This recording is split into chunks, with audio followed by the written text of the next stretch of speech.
Hello दोस्तों, start करते हैं हम रिटायरमेंट ऑन सुपर एन्युएशन। ये बहुत ज़्यादा इंपॉर्टेंट टॉपिक है। यहाँ से आपको डायरेक्ट क्वेश्चन एग्जाम में देखने के लिए मिलेंगे और काफ़ी क्वेश्चन आपको यहाँ से देखने के लिए मिलेंगे। तो ये वीडियो बहुत ज़्यादा इंपॉर्टेंट रहने वाली है। आप इसको पूरा देखिएगा, बहुत ध्यान से देखिएगा। मैंने पॉइंट वाइज पॉइंट इसमें समझाया है, तो पूरा वीडियो बहुत ध्यान से देखें क्योंकि यहाँ से आपको डायरेक्ट क्वेश्चन देखने के लिए मिलेंगे। तो चलिए स्टार्ट कर लेते हैं। Retirement on superannuation. Superannuation का मतलब है जब गवर्नमेंट सर्वेंट अपनी पूरी सर्विस जो है कंप्लीट कर लेता है, उसके बाद जो उसका रिटायरमेंट जो होता है उसके लिए जो है रिटायरमेंट और सुपर एन्युएशन बोला जाता है। जो है इसमें अब हम समझते हैं एज ऑफ रिटायरमेंट 60 ईयर्स इसमें जो है रिटायरमेंट की एज रखी गई है सेंट्रल गवर्नमेंट सर्वेंट जो होते हैं उनके लिए। ठीक है, 60 ईयर्स आपको याद रखना है। जैसे मैंने पॉइंट बना रखे हैं, इसी आधार पर जो है आप इसमें सारी चीज़ें याद रखते जाइएगा।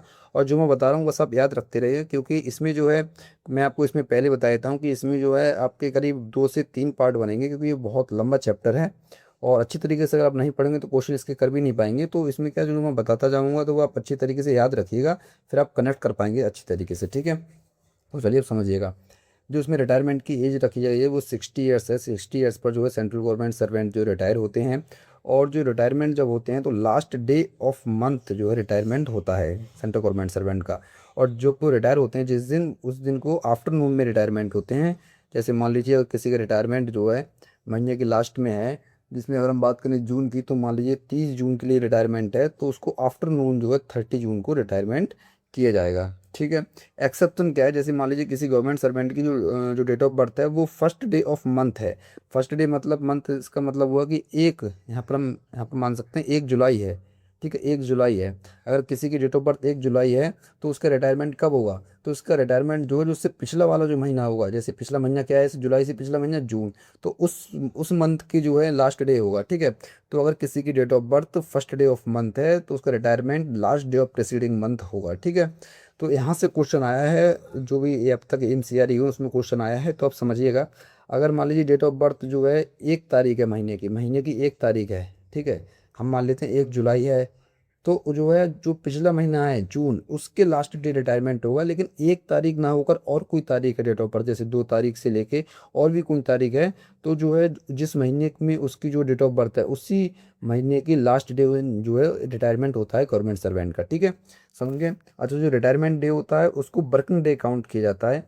ठीक है। एब्सेंट और सस्पेंशन स्टेटस, जैसे गवर्नमेंट सर्वेंट जो है अगर मान लीजिए एब्सेंट है या फिर मान लीजिए सस्पेंड है, ठीक है, तो जो है रिटायरमेंट इस समय यहाँ पर गवर्नमेंट सर्वेंट का जब होता है, अगर जैसे कोई जो गवर्नमेंट सर्वेंट है वो रिटायरमेंट या फिर डेथ के डे वो लीव पर था, या मतलब absent था या फिर वो सस्पेंड था, तो उसका जो रिटायरमेंट का जो डे है, ठीक है, जो इसका हम कह सकते हैं उसको जो डेथ का जो डे है उसको जो है मतलब सस्पेंशन का हिस्सा ही माना जाएगा। ठीक है, जो उसका डे जिससे पहले वो था, जैसे मतलब अगर वो सस्पेंड पे था या फिर उसकी जो है absent था, तो shall be the part of leave and suspension. तो उसका रिटायरमेंट का डे है, अगर वो सस्पेंड था तो वो सस्पेंशन का हिस्सा माना जाएगा डे, और इसके अलावा एबसेंट था तो वो लीव पर ही माना जाएगा। ठीक है। इसके अलावा रिलिंक्विशमेंट चार्ज ऑन ए हॉलीडे, तभी अभी इसमें क्या होता है कभी कि जैसे जब सुपर एनुएशन पर जो है गवर्नमेंट सर्वेंट को कभी रिटायर होना होता है, तो उसमें क्या होता है इस समय आप देख कि जब गवर्नमेंट सर्वेंट जब रिटायर्ड होते हैं, चाहे वो हॉलीडे ही क्यों ना हो, तो वो मतलब जिस दिन उनका रिटायरमेंट है उसी दिन रिटायरमेंट होगा। अगर वो हॉलीडे है तो भी उसी दिन रिटायरमेंट होगा। फॉर्मली रिलिंक्विश चार्जेस आफ्टरनून जो है वो अपने चार्ज को जो है रिलिंक्विश करेंगे, और उसके दिन के हॉलीडे होगा फिर भी जो है आफ्टरनून में ही उनका जो है चार्जेस वगैरह वो अपना जो किसी और गवर्नमेंट सर्वेंट जो भी उनकी मतलब रिस्पॉन्सिबिलिटी ले रहा है, उनसे सीनियर है या कोई भी हो, उनके लिए वो चार्ज देंगे। ठीक है। हैंड ओवर, और जो मतलब होता है हैंड ओवर होता है कैश स्टोर्स वगैरह का, ये जो है लास्ट डे वर्किंग जो है उससे पहले भी एक दिन कर सकते हैं। ठीक है, एक दिन पहले भी कर सकते हैं, इसमें कोई दिक्कत नहीं है। मतलब पिछला अगर जैसे मान लीजिए रिटायरमेंट अगर 30 जून को, तो वो 29 जून के लिए भी कर सकते हैं हैंड ओवर, या फिर जो भी है स्टोर्स वगैरह का, क्योंकि कभी कोई जो भी गवर्नमेंट सर्वेंट रिटायर होता है उसकी काफ़ी सारी जिम्मेदारियां रहती हैं ऑफिस में, तो उसके ऊपर जो भी कोई जिम्मेदारियां हैं उन सारों का हैंड ओवर कर सकता है वो रिटायरमेंट के लास्ट डे भी कर सकता है, उससे पहले एक दिन। ठीक है। इसके अलावा जिस दिन रिटायरमेंट होता है उस दिन कोई फिजिकल प्रेजेंस की आवश्यकता नहीं होती गवर्नमेंट सर्वेंट की, अगर वो नहीं भी है तो भी कोई दिक्कत नहीं है। लेकिन अगर हॉलीडे भी होगा तो आइए आप याद रखिएगा, हॉलीडे वाले दिन ही उसका जो है आफ्टरनून में जो है इसका रिटायरमेंट माना जाएगा। ठीक है, यहाँ से क्वेश्चन बनता है। और नेक्स्ट क्या है इसमें, regulation of claim of pension और फैमिली पेंशन। तो देखिए पेंशन, ग्रेच्युटी या फैमिली पेंशन जो है इसमें, तो claim on the basis of rule, देखिए जब गवर्नमेंट सर्वेंट जब रिटायर हो रहा है, ठीक है, जिस दिन रिटायर हो रहा है, ठीक है, तो जिस समय on the date ceases of services, जब उसने सर्विसेज को लिए छोड़ा है, जिस दिन तो रिटायर हुआ है जिस समय, उस समय जो रूल इन्फोर्स होंगे उन्हीं रूल्स के बेसिस पर जो है पेंशन, ग्रेच्युटी और फैमिली पेंशन बनेगी, ठीक है। इसके अलावा है लिमिटेशन ऑन नंबर पेंशन, ठीक है, लिमिटेशन ऑन नंबर पेंशन, ये बहुत इंपॉर्टेंट है। ये सारे मैंने रूल्स वाइज लिखे हैं, इस जितने भी आप देख रहे हैं ये सब रूल्स वाइज लिखे हैं। जो इंपॉर्टेंट रूल्स है वो मैंने मेंशन भी कर रखे हैं, जैसे ये रूल 7 है, ऐसे ही मैंने सब रूल्स वाइज लिखा है। तो आप चिंता मत करिएगा, बहुत ध्यान से सुनते रहिएगा बस, क्योंकि बहुत इंपॉर्टेंट टॉपिक है यहाँ से, ठीक है। हम क्या पढ़ रहे थे, limitation on number of pension. तो नो टू पेंशन, किसी भी गवर्नमेंट सर्वेंट के लिए 2 पेंशन नहीं दी जाएंगी, ठीक है। नो टू पेंशन, सिंपल सा फंडा आप याद रखिएगा, नो टू पेंशन। कोई भी गवर्नमेंट सर्वेंट हो, एक सर्विस पर काम कर रहा हो, किसी पोस्ट पर उसने लगातार कोई कंटिन्यू सर्विस की है, तो वो सर्विसेज के लिए उसे 2 पेंशन का वो जो है हकदार नहीं है, उसे 2 पेंशन नहीं दी जाएंगी, ठीक है। इसमें क्या होता है फिर, मान लीजिए इफ एनी पेंशनर रीएम्प्लॉयड हो जाता है, ठीक है, तो जो है अगेन अगर वो जॉब करता है, तो अगेन जब वो जॉब करता है तो उसके लिए भी जो है उसको कोई पेंशन नहीं मिलेगी, क्योंकि उसे पुरानी पेंशन उसके लिए जो है मतलब ऑलरेडी मिल रही है। तो रीएम्प्लॉयड पर तो उसे जो है दोबारा नौकरी की जो कोई ड्यूरेशन है उसके लिए अलग से कोई जो है ग्रेच्युटी वगैरह उसे कोई कुछ नहीं मिलता है, ठीक है। इसमें भी अभी काफ़ी सारी चीज़ें आप पढ़ेंगे नीचे जाकर, इस वाले जो पॉइंट है इसमें काफ़ी चीज़ें और भी डिटेल में आप समझेंगे नीचे जब चलेंगे। देखिएगा, पेंशन एंड फैमिली पेंशन, ये मैंने फैमिली पेंशन लिखा है F pension, pension and family pension subject to future good good conduct. ये आया था CRE 2 में, ये क्वेश्चन आया था रूल 7, ये बहुत ज़्यादा इंपॉर्टेंट है। ये रूल 7 पूछा गया था कि जो पेंशनर जो होते हैं, गवर्नमेंट सर्वेंट जो पेंशनर्स होते हैं, उनकी जो पेंशन है वो गुड कंडक्ट जो वो करते हैं, मतलब जो उनका कंडक्ट है वो गुड रहना चाहिए, उसी के आधार पर उनकी पेंशन डिपेंड करती है। तो गुड कंडक्ट कंपलसरी है, ठीक है। अगर ऐसा कुछ मतलब अगर मान लीजिए इसमें क्या बताया गया है, जैसे विदहोल्ड और विड्रॉल, मतलब गवर्नमेंट सर्वेंट अगर कोई सीरियस क्राइम करता है, वो ग्रेव मिसकंडक्ट कर देता है, तो अपॉइंटिंग अथॉरिटी जो है इसकी पेंशन के लिए विदहोल्ड भी कर सकती है, ठीक है। अपॉइंटिंग अथॉरिटी जो है उसकी पेंशन जो है उसके लिए विदहोल्ड भी, एक सेकेंड, उसकी पेंशन के लिए जो है अपॉइंटिंग अथॉरिटी उसकी पेंशन के लिए विदहोल्ड भी कर सकती है। और वो जो है मतलब चाहे परमानेंटली की जाए या फिर स्पेसिफाइड पीरियड के लिए की जाए, तो ऐसा कोई मतलब जो कंडक्ट है वो गुड होना चाहिए, तो ही उसके पेंशन के लिए भी वो जो है उसे दिया जाएगा, ठीक है। तो रूल्स काफ़ी स्ट्रिक्ट हैं, आप देख रहे होंगे इसमें। अच्छा, पावर टू विदहोल्ड, किसके पास पावर है जो विदहोल्ड कर सकें पेंशन के लिए, तो ये सिर्फ पावर जो दी गई है वो दी गई है कि सिर्फ प्रेसिडेंट को, प्रेसिडेंट के पास ये राइट होता है कि वो पेंशन को या ग्रेच्युटी को विदहोल्ड कर सकते हैं, या फिर पार्सली या फिर फुल्ली कर सकते हैं, लेकिन पेंशन जो होगी वो रिड्यूस नहीं हो सकती मिनिमम पेंशन से। जो मिनिमम पेंशन है 9,000 प्लस DR रहती है, तो उसके लिए, ठीक है, 9,000 प्लस DR, डियरनेस रिलीफ, इससे कम पेंशन नहीं की जा सकती। यहाँ से भी क्वेश्चन आया था, तो ये चार चीज़ें आप याद रखिएगा, या तो मैं यहाँ पर लिख देता हूँ, बिलो पेंशन 9,000 प्लस DR, ठीक है। DR मतलब डियरनेस रिलीफ, जो जैसे कि सैलरी पर जो है DA मिलता है गवर्नमेंट सर्वेंट के लिए, डियरनेस अलाउंसेस, वैसे ही डियरनेस रिलीफ मिलता है पेंशन अमाउंट पर, ठीक है। अच्छा, रिकवरी ऑफ लॉस, जैसे गवर्नमेंट सर्वेंट ने इन सर्विस में रहते हुए कोई ऐसा कुछ मतलब उसने कुछ ऐसा कुछ भी कोई ऐसा कार्य किया है जिससे कि गवर्नमेंट के लिए कोई पेक्यूनरी लॉसेस हुए हैं, तो उन लॉसेस को जो है गवर्नमेंट उन लॉसेस को एडजस्ट कर सकती है, उसकी ग्रेच्युटी से उसको जो पेंशन मिल रही है उस वाले अमाउंट से भी कर सकती है, लेकिन ऐसा सब किया जाएगा प्रेसिडेंट के ऑर्डर पर, डायरेक्ट नहीं किया जा सकता, ठीक है। इसके अलावा ऑनगोइंग केस जो हैं, ऑनगोइंग केस समझिएगा, जैसे मान लीजिए डिसिप्लिनरी प्रोसीडिंग जो है मतलब इंस्टीट्यूट हुई मतलब गवर्नमेंट सर्वेंट जो है उसके ऊपर, जब गवर्नमेंट सर्वेंट जो है सर्विस में था तब वो प्रोसेसिंग जो है इंस्टीट्यूट हो जाती है, मतलब स्टार्ट हो जाती है गवर्नमेंट सर्वेंट के ऊपर जो जो प्रोसीडिंग है, डिसिप्लिनरी प्रोसीडिंग जो है, तब वो सर्विस में था उस समय स्टार्ट हुई थी, ठीक है। तो इसके बाद जब रिटायरमेंट उसका आता है, तो रिटायरमेंट के समय कोशिश की जाती है कि डिपार्टमेंट की उसके लिए जो है डिसिप्लिन प्रोसीडिंग जो चल रही है उसका फाइनल रिजल्ट तुरंत ही कंप्लीट करने है उसके लिए, ठीक है, मतलब पता चल जाए उसमें कि उसके ऊपर क्या क्या जो भी मतलब पेनल्टी लगेगी या नहीं लगेगी, कोशिश यही की जाती है लगेगी या नहीं लगेगी। लेकिन अगर सपोज मान लीजिए ये सब नहीं हो पाता है, तो इस केस में जो डिसिप्लिन प्रोसीडिंग चल रही है उसमें भी क्या है, अगर मान लीजिए माइनर पेनल्टी के लिए है और मेजर पेनल्टी के लिए है, ठीक है, अगर वो माइनर पेनल्टी के लिए है, ठीक है, अगर सपोज वो मान लीजिए माइनर पेनल्टी के लिए, तो कोई इफेक्ट पड़ेगा या नहीं, no negative impact of pension and gratuity, कोई भी इफेक्ट नहीं पड़ेगा। लेकिन सपोज मान लीजिए अगर वो डिसिप्लिनरी प्रोसीडिंग जो है वो मेजर पेनल्टी के लिए चल रही है, ठीक है, तो इस केस में क्या होता है कि जो उसकी मतलब जो पेंशन है, ये पेंशन प्रोविजनल पेंशन दी जाती है, ठीक है, जो प्रोविजनल पेंशन दी जाती है उसके लिए, और जो ग्रेच्युटी है इसके लिए विद होल्ड कर लिया जाता है, ठीक है, ग्रेच्युटी के लिए क्या जाता है, विद होल्ड कर दिया जाता है। और इसके बाद में भी क्या है, अगर मान लीजिए जैसे गवर्नमेंट सर्वेंट जो है अगर गिल्टी फाइंड होता है तो रिकवरी वगैरह करनी होती है, तो अप टू जैसे अगर पेंशन से अगर मान लीजिए उसकी रिकवरी करनी है तो 1/3 तक ही हम मतलब अप टू 1/3 तक ही रिकवरी कर सकते हैं, उससे ज़्यादा की रिकवरी नहीं कर सकते पेंशन अमाउंट से। और ग्रेच्युटी से भी एडजस्ट की जा सकती है, ठीक है, राशि। लेकिन अगर मान लीजिए वो अगर मान लीजिए उस पर कोई ऐसा कोई जिसके लिए डिसिप्लिन प्रोसीडिंग चल रही थी किस केस के ऊपर, वो केस उसके ऊपर साबित नहीं होता तो कोई दिक्कत नहीं है, उसे जो प्रोविजनल पेंशन जो मिल रही थी उसके पेंशन वाले अमाउंट से एडजस्ट कर ली जाएगी। अगर मान लीजिए वो कम जा रही होगी तो उससे जो बाद में एरियर वगैरह दे दी जाएगा, ठीक है। तो ये एक तरीका रहता है। इसके अलावा न्यू केस आफ्टर रिटायरमेंट, देखिए मान लीजिए गवर्नमेंट सर्वेंट रिटायर हो जाता है, ठीक है, तो रिटायरमेंट होने के बाद उस पर अगर कोई डिसिप्लिन प्रोसीडिंग डिपार्टमेंट चला सकता है या नहीं चला सकता, तो चल सकती है, लेकिन सैंक्शन चाहिए होगी उसके लिए प्रेसिडेंट की सैंक्शन बहुत ज़्यादा जरूरी है। उसके बिना ऐसा नहीं हो सकता कि रिटायरमेंट होने के बाद गवर्नमेंट सर्वेंट के ऊपर कोई डिसिप्लिनरी प्रोसीडिंग या न्यू केस उसके ऊपर चलाया जाए। अच्छा, इसमें क्या है, सब इवेंट्स जो है अगर 4 साल से पुराना अगर 4 साल से पुराना है तो ऐसा नहीं हो सकता। मोर देन 4 ईयर्स अगर बिफोर उसने कुछ किया है और मतलब रिटायरमेंट से पहले, तो फिर डिसिप्लिन पोस्टिंग रिटायरमेंट की बात नहीं चलेगी, इससे कम टाइम होना चाहिए तो वही वो ऐसा चल सकता है, ठीक है। अच्छा, कंडक्टिंग अथॉरिटी कौन होगी, तो वो सब जो है प्रेसिडेंट डायरेक्ट करेंगे कि कंडक्टिंग अथॉरिटी कौन है या फिर कहाँ पर ये मतलब डिसिप्लिन प्रोसीडिंग कहाँ पर ऑर्गेनाइज की जाएगी, तो ये सब चीज़ें जो है उस ऑर्डर में लिखी हुई होती हैं, ठीक है। इसके अलावा बहुत इंपॉर्टेंट है, यहाँ से क्वेश्चन आया था, ठीक है, CI साइड थर्ड में भी यहाँ से क्वेश्चन आया है और 2 में भी आया है, बहुत ज़्यादा इंपॉर्टेंट है। कॉमर्शियल एम्प्लॉयमेंट आफ्टर रिटायरमेंट, देखिए क्या होता है, जब गवर्नमेंट सर्वेंट जो है रिटायर हो जाते हैं तो वो सोचते हैं कि हम कुछ अपना एम्प्लॉयमेंट कुछ भी हम करने लगें, कुछ ना कुछ, क्योंकि खाली वो लोग नहीं बैठ पाते, तो उसमें फिर उन्हें क्या करना है, इसमें क्या रूल बताया गया है। रूल नंबर 9 है ये याद रखिएगा, ये क्वेश्चन पूछ लिया जाता है यहाँ से। ये रूल नंबर 7, रूल नंबर 9 बहुत इंपॉर्टेंट है, ये आप याद रखें, यहाँ से बहुत ज़्यादा ये इंपॉर्टेंट है, ठीक है। और ये रूल नंबर 8 है, ये वाला रूल नंबर 8 है, ये भी आप याद रखें। तो रूल नंबर 9 के बारे में समझ लेते हैं। देखिएगा, जैसे कोई ग्रुप ए ऑफिसर्स जो होते हैं, ठीक है, ग्रुप ए ऑफिसर्स जो होते हैं वो कोई मतलब विदाउट प्रीवियस सेंशन, उन्हें सेंशन लेनी जरूरी होगी।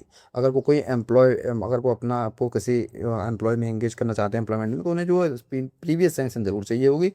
Not accept any commercial employment within 1 year from the date of retirement, मतलब 1 साल के अंदर अंदर जैसे वो रिटायरमेंट हुए और 1 साल के अंदर अंदर अगर वो कुछ मान लीजिए कॉमर्शियल एम्प्लॉयमेंट एक्सेप्ट करना चाहते हैं तो नहीं कर सकते, इसके लिए उन्हें प्रीवियस सेंक्शन रिक्वायर्ड होगी, ठीक है। अगर वो नहीं लेते हैं प्रीवियस सेंक्शन तो फिर उनका पेंशन फुल्ली या पार्टली विदहोल्ड किया जा सकता है, ठीक है। और ग्रुप बी ऑफिसर्स जो हैं या फिर इनसे नीचे के जो हैं उन्हें ओनली इंटीमेशन देने की रिक्वायरमेंट है, ऐसा कुछ नहीं, ठीक है। इसके अलावा employment after retirement under foreign government, अगर मान लीजिए फॉरेन गवर्नमेंट के अंदर एम्प्लॉयमेंट करना चाहता है कोई गवर्नमेंट सर्वेंट है, तो ग्रुप ए ऑफिसर्स जो हैं वो विदाउट प्रीवियस सेंशन ऐसा नहीं कर सकते। अगर वो ऐसा करते हैं तो फिर उस केस में तो जो है जिस टाइम पीरियड के लिए उन्होंने जो ज्वाइन किया किसी फॉरेन मतलब गवर्नमेंट में कोई भी कुछ भी कंपनी या फिर कोई भी ऑर्गेनाइजेशन, तो उसके लिए उनकी पेंशन को रोक दिया जाता है, no pension during that period.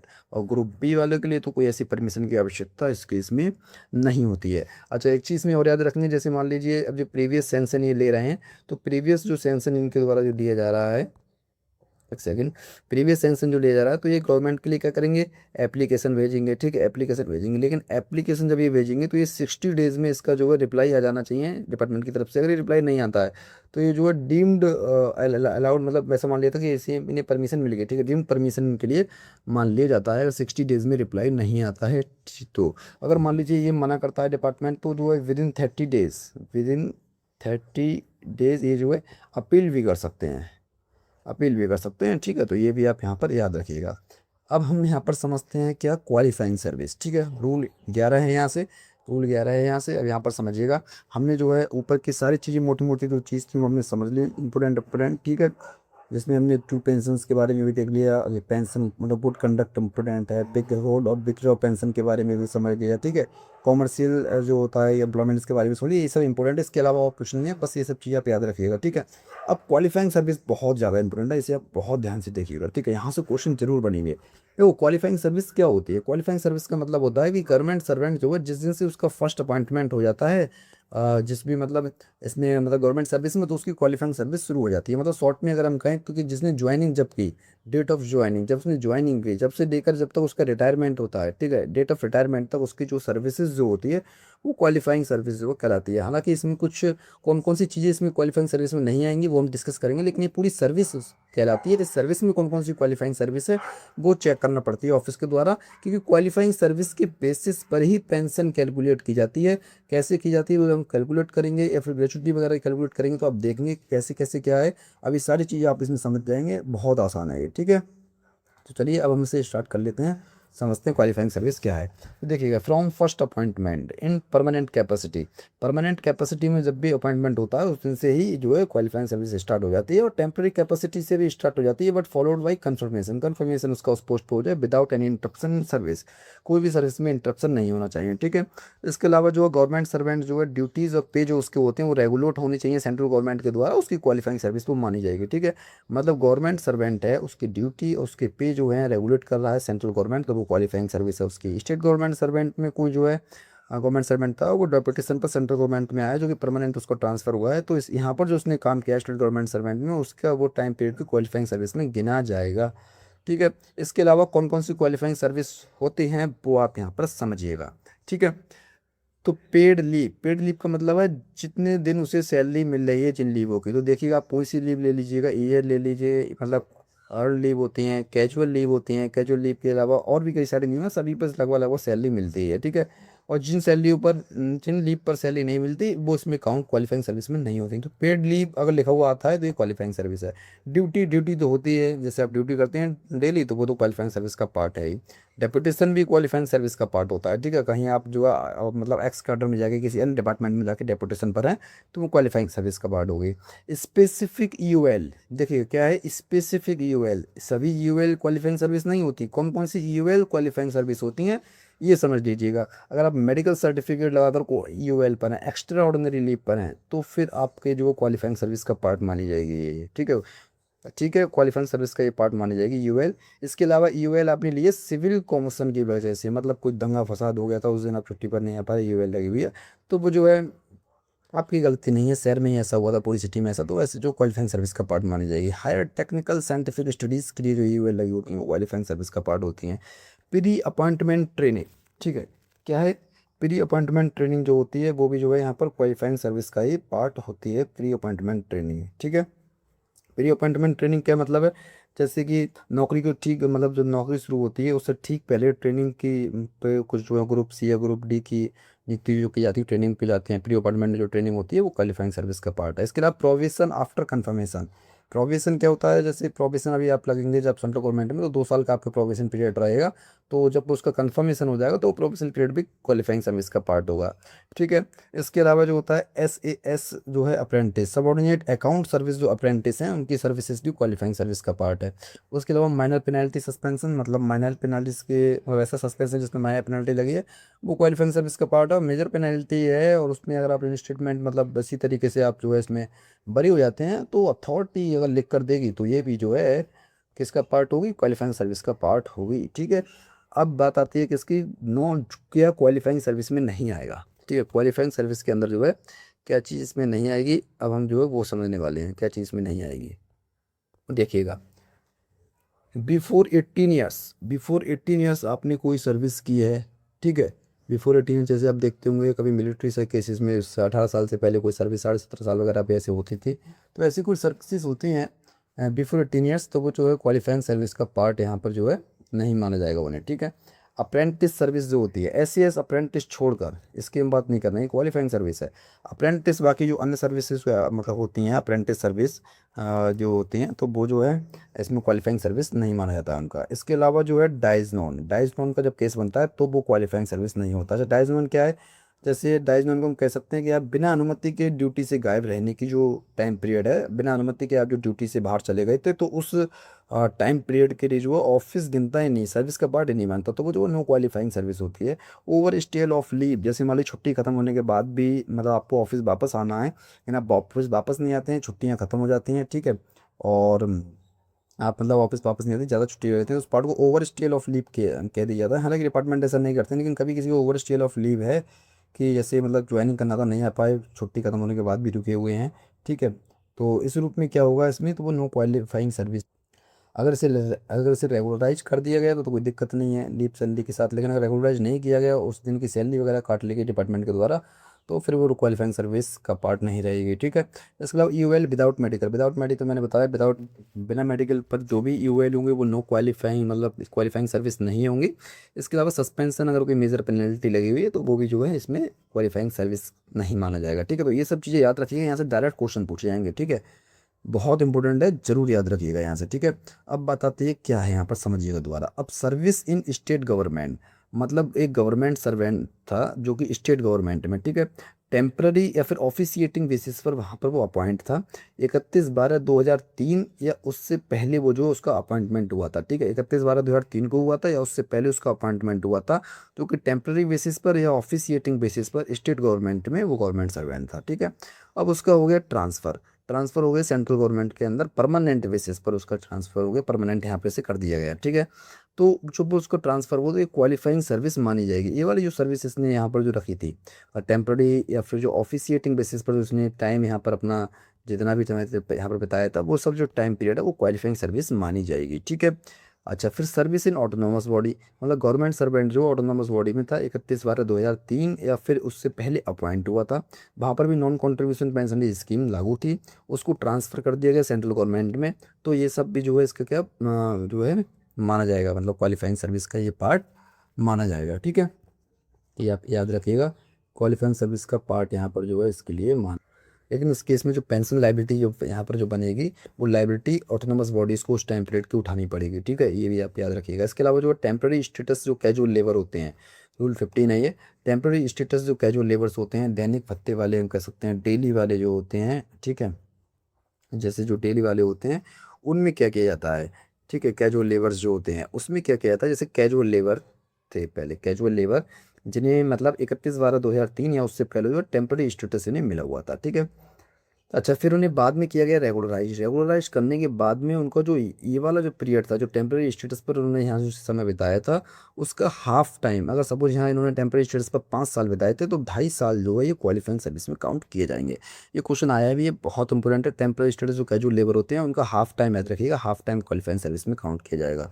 अच्छा, ऑन कॉन्ट्रैक्ट पे समझिएगा, जैसे क्या होता है, जैसे कॉन्ट्रैक्ट पर गवर्नमेंट सर्वेंट जो है वो मतलब सर हम तो इसे यहाँ पर एम्प्लॉय कह सकते हैं, गवर्नमेंट सर्वेंट नहीं एम्प्लॉय, तो जो है अपॉइंट किया गया इसे कॉन्ट्रेक्चुअली 31/12/2003 को या उससे पहले, ठीक है, परमानेंट कर दिया गया।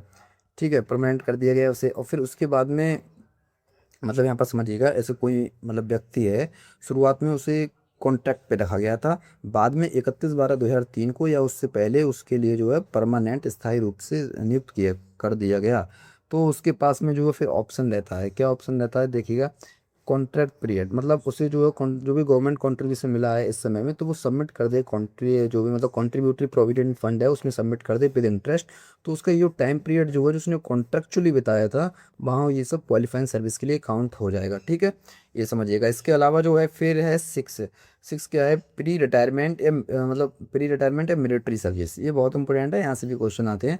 जैसे एक्स सर्विसमैन जो होते हैं, फिर जैसे एक्स सर्विसमैन आपने देखा हुआ कि ये आर्मी वगैरह वाले होते हैं, मिलिट्री सर्विस, ये जो सिविल पोस्ट डिपार्टमेंट में बाद में आके ज्वाइन करते हैं, तो इनके पास भी दो ऑप्शन रहते हैं कि सिंपल सा वही दो ऑप्शन है कि अगर ये जो है इसमें यहाँ पर आप समझिए जैसे 31/12/2003 या उससे पहले के जो एम्प्लॉय हैं जो कि एक्स सर्विसमैन थे, वो अपॉइंट जब होते थे उस समय, तो उनके पास ऑप्शन रहते थे कि उनका जो पुराना पेंशनरी बेनिफिट है वो सबमिट कर दें और अपनी नई सर्विस के लिए मतलब नई सर्विस में पुरानी सर्विस को काउंट करा लें, तो बेनिफिट वहाँ से मिल जाएगा। ठीक है उन्हें। अच्छा, अब क्या है, अब तो ऐसा कोई पुराना पेंशन का सिस्टम भी नहीं है। इसके बाद आफ्टर 31 दिसंबर 2003 के बाद में जो है ग्रेच्युटी उन्हें मिल चुकी होती है, पेंशन उन्हें मिल रही होती है, अब दोबारा वो ज्वाइन करेंगे तो उन्हें एनपीएस का बेनिफिट तो मिलेगा ही मिलेगा, तो ऐसी कोई दिक्कत भी नहीं है, दो ऑप्शन ये रहते हैं। ठीक है। इसके अलावा अब यहाँ देखिएगा क्या, अब आप देखें यहाँ सुपर एन्युएशन पेंशनर और फिर कंपनसेशन और इनवैलिड पेंशनर। तो देखिए सुपर एन्युएशन पेंशनर तो आप समझ रहे होंगे कि 60 साल के बाद जो रिटायरमेंट होते हैं उन्हें सुपर एन्युएशन पेंशन में पाया जाता है। अच्छा, कंपनसेशन और इनवैलिड पेंशनर भी आप नहीं समझ रहे होंगे। तो कंपनसेशन पेंशन जो होते हैं, इनवैलिड पेंशनर जो होते हैं, ये भी पेंशन का ही एक पार्ट है। ये हम जब क्लासिफिकेशन ऑफ पेंशन पढ़ेंगे तब मैं आपके लिए इसमें बताऊंगा अच्छे तरीके से क्या क्या है ये। ठीक है, इसमें देखिएगा पहले आप समझते हैं सुपर एन्युएशन पेंशनर क्या है। जैसे सुपर एन्युएशन पेंशनर की हम ये जो है सुपर एन्युएशन जो उनकी पेंशन होती है वो ये पेंशन लेते हैं, ठीक है। मतलब if ये रिटायर हुए हों किसी सर्विस से तो उस सर्विस की पेंशन ले रहे हैं, ठीक है। बाद में ये रीएम्प्लॉयड हो गए, ठीक है। फिर ये नॉट एलिजिबल है पेंशनरी बेनिफिट, क्योंकि इसके लिए जो है दोबारा रीएम्प्लॉयमेंट, जब अब ये 60 साल के बाद रिटायर हुए हैं ऑलरेडी, तो ये दोबारा पेंशन लेने के लिए नहीं है, क्योंकि उन्हें टेम्प्रेरी एम्प्लॉय समझा जाएगा। उसके बाद उन्हें परमानेंट एम्प्लॉय मतलब नहीं मिलेगा उन्हें, मतलब स्टेटस, ठीक है। इसके अलावा जो इनवैलिड पेंशनर है, ये जो कंपनसेशन पेंशनर है, ठीक है, ये मतलब 60 साल से पहले रिटायर हो जाते हैं। कंडीशन रहती है कि कंडीशन पे ये इनवैलिड रहे होंगे। इनवैलिड मतलब पेंशनर की फिट नहीं रहे उस समय, इसीलिए अनफिट के लिए रिटायरमेंट हो गए। या कंपनसेशन भी एक है, उसमें रिटायरमेंट हो जाते हैं समय से पहले। तो इसमें क्या है, आफ्टर रिटायरमेंट अगर ये अपॉइंट होते हैं कहीं 31/12/2003 या उससे पहले, तो एलिजिबल थे कन्फर्मेशन के लिए, ठीक है। आफ्टर कन्फर्मेशन उन्हें जो है विद इन 3 मंथ डिपार्टमेंट कहता है, डिपार्टमेंट विद इन 3 मंथ उनसे डिमांड करता था, ऑर्डर इशू होने के विद इन 3 मंथ उनसे डिमांड करता था कि आप ऑप्शन फॉर्म भरकर दीजिए, जो ऑप्शन है, ठीक है। एम्प्लॉय जो है विद इन 1 ईयर जो है ऑप्शन फॉर्म भरकर दे सकता है। उसमें ऑप्शन दो तरीके के थे, तरह समझिए कौन कौन से ऑप्शन थे। जैसे ओल्ड सर्विस जो उनकी थी, जो उनकी ओल्ड सर्विस थी, उसके बेनिफिट जो थे पेंशन और ग्रेचुटी जो है वो उनको अपने पास ही रखने हैं, और not to count for future. मतलब वो जो ओल्ड सर्विस है उसका किसी तरीके से नई सर्विस से कोई भी लेना देना नहीं होगा, और नई सर्विस की पेंशन बेनिफिट अलग होंगे। अच्छा, फिर दूसरा ऑप्शन था कि ओल्ड सर्विस की जो बेनिफिट है वो रिफंड कर दिए जाएँ, ठीक है। और जो ओल्ड सर्विस की जो भी ग्रेचुटी अमाउंट है वो भी सारा रिफंड कर दिया जाए, और जो सीज मतलब पेंशन जो है सीज ड्रॉइंग उसे निकालना बंद कर दिया जाए, और कंपनसेटरी पेंशन अमाउंट जो होता है उसके लिए भी रिफंड कर दिया है। तो ओल्ड सर्विस को जो है न्यू सर्विस में ऐड कर दिया जाएगा, तो उसको बेनिफिट मिलेंगे फिर बाद में। मतलब का ओल्ड सर्विस पीरियड को न्यू सर्विस में भी क्वालिफाइंग सर्विस माना जाएगा, ठीक है। ये है, अगर मान लीजिए कोई भी ऑप्शन चूज़ नहीं करता है उसमें गवर्नमेंट सर्वेंट, तो वो जो है डिम्ड माना जाएगा कि उसने ऑप्शन नंबर 1 चूज़ किया है, ठीक है। ये भी याद रखिएगा। फिर अब ये 67 पॉइंट देखिएगा, राउंड ऑफ। राउंड ऑफ का क्या मतलब है, देखो यहाँ से क्वेश्चन आता है और ये बहुत ज़्यादा कठिन बन जाता है यहाँ क्वेश्चन, ठीक है। समझने का प्रयास करिएगा, बहुत आसान चीज़ है लेकिन कठिन नहीं बनेगा, बहुत ध्यान से देखिएगा, ठीक है। फॉर कैलकुलेशन एंड ग्रेचुटी, देखिए कैलकुलेशन यहाँ पर जब की जाती है ये ग्रेचुटी की वगैरह की, पेंशन वगैरह की, तो कैसे करते हैं, देखिए 6 मंथ पीरियड एक काउंट किया जाता है, 6 SNP 6 मंथ पीरियड काउंट किया जाता है ग्रेचुटी पेंशन कैलकुलेशन करते समय। 6 मंथ पीरियड, ठीक है। तो देखिए सर्विस पीरियड यहाँ पर आप समझेंगे, जैसे जो सर्विस पीरियड ये जो होता है, जो गवर्नमेंट सर्वेंट ने सर्विस की है, ये जो सर्विस पीरियड है, इस सर्विस पीरियड को चेंज कर दिया जाता है 6 मंथ्स पीरियड्स में, ठीक है। 6 मंथ पीरियड में, अभी समझेंगे कैसे यार। अब बस 2 पॉइंट आपको यहाँ याद रखने हैं, 3 मंथ और मोर टाइम, मतलब 3 महीने या उससे ज़्यादा। दोबारा याद रखिएगा, 3 महीने और उससे ज़्यादा, ट्रीटेड एज 1/2 ईयर, इसे 1/2 ईयर समझा जाएगा। Less than 3 month, less than 3 month मतलब 3 महीने या उससे ज़्यादा तो 1/2 ईयर समझा जाएगा, लेकिन 3 मंथ से कम वाला जो है इसे इग्नोर कर दिया जाएगा। इस तरीके से 6 मंथ पीरियड्स बनेंगे। अब क्या है ये, जब हम इसकी कैलकुलेशन करेंगे ग्रेचुटी की, तब आप उस समय समझ रहे होंगे कि ये 6 मंथ पीरियड क्या होता है, मैं आपको वहाँ पर बताऊंगा पेंशन जब आप कैलकुलेशन करते समय, ठीक है। तो जैसे मैंने एक एग्जांपल लिया है, मान लीजिए गवर्नमेंट सर्वेंट की जो सर्विस है वो 9 ईयर्स 8 मंथ 29 डेज की है। कितनी है, दोबारा देखिएगा, 9 ईयर्स 8 मंथ 29 डेज की है। तो 9 ईयर्स को आप 6 मंथ पीरियड में तोड़ेंगे तो आपको पता है इसमें 18 6 मंथ पीरियड बन जाएंगे। मैं यहाँ पर लिख दिया 18। 8 मंथ में कितने होते हैं, 6 महीने प्लस 2 महीने प्लस 29 डेज, तो 19 से 18 SMP तो ये बन गए, प्लस 6 M हम कितने में तोड़ रहे हैं, 6 मंथ पीरियड में। तो एक 6 मंथ ये हो गया 19, और 2 मंथ 2 महीने 29 दिन है, और यहाँ पर क्या लिखा है, लेस देन 3 मंथ इग्नोर कर देंगे। तो इसे क्या है, ये 2 मंथ और 29 डेज इसे इग्नोर कर सकते हैं। तो ये 19 SMP निकल कर आए इसमें, ठीक है। इसमें आप और आराम से समझेंगे, जैसे मान लीजिए इसमें है 9 ईयर्स 9 मंथ 00 डेज, तो 9 ईयर्स की कितनी SMP बनेंगे, 18 SMP बनेंगे। मतलब 9 साल में कितनी आधी सालें बनती हैं, तो 18 बनती हैं। अच्छा, 9 महीने को हम तोड़ देंगे फिर किसमें, 6 महीने में प्लस 3 महीने में। क्यों तोड़ेंगे, क्योंकि 6 महीने तो काउंट कर रहे हैं, 6 मंथ पीरियड्स तो हम काउंट कर रहे हैं, तो हमने तोड़ दिया ना 6 महीने में। तो इसमें एक तो 6 महीने हो गया, एक 3 महीने हो गया। अब 18 तो ये हो गया, 18 SMP प्लस 6 महीने का एक SMP ये हो गया। अब 3 महीने का ये हो गया। 3 महीने का क्या हो गया, देखो मैंने पहले बताया था, 3 मंथ और मोर, मतलब 3 मंथ तो काउंट होगा ही होगा 1/2 ईयर में, और मोर मोर अगर 3 मंथ से ज़्यादा हैं, जैसे 4 मंथ 5 मंथ, तो वो भी एक हाफरली में काउंट होगा। अच्छा, 3 महीने से कम है, एक दिन भी कम है, तो वो काउंट नहीं होगा, ठीक है। तो यहाँ पर आप देखेंगे तो ये 18 एक 19 और एक 20 SMP मतलब यहाँ पर बन गए, ठीक है।